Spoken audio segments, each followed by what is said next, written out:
Hi అండి, welcome to my channel మన రుచులు. ఈరోజు మనం బెండకాయ పెరుగు కూర ఎలా తయారు చేసుకోవాలో చూద్దాం. ముందుగా బెండకాయలను అయితే కడిగేసుకొని తుడిచేసుకొని పక్కన పెట్టేసుకొని ఈ విధంగా మీడియం సైజులో అయితే చిన్న చిన్న ముక్కలుగా అయితే కట్ చేసుకొని పక్కన పెట్టేసుకుందాం. ఆ తర్వాత ఒక ఆనియన్ తీసుకొని వాటిని కూడా చిన్న చిన్నగా కట్ చేసుకొని ఈ విధంగా కట్ చేసుకొని పక్కన పెట్టేసుకుందాం.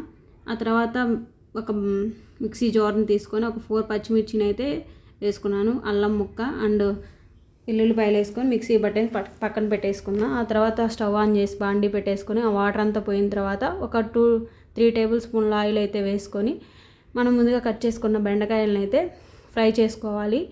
ఈ విధంగా ఫ్రై చేసుకున్న తర్వాత ఒక ప్లేట్లోకి అయితే తీసేసుకొని పక్కన పెట్టేసుకుందాం.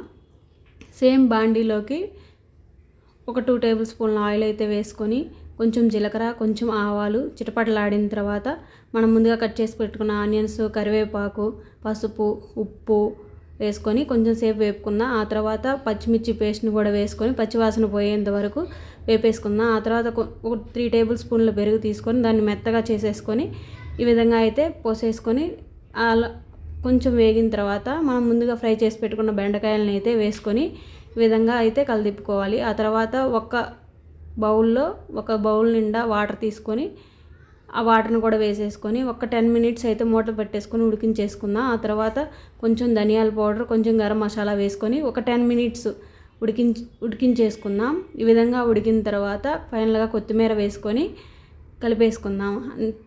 అంతే అండి, బెండకాయ పెరుగు ఫ్రై అయితే రెడీ అయిపోయింది. నేనైతే బౌల్లోకి అయితే తీసేసుకుంటున్నాను. మాకు టేస్ట్ అయితే చాలా బాగా వచ్చింది. మీరు కూడా ఒకసారి ట్రై చేసి నాకు ఎలా ఉందో కామెంట్ చేయండి. Please like and subscribe. Thank you.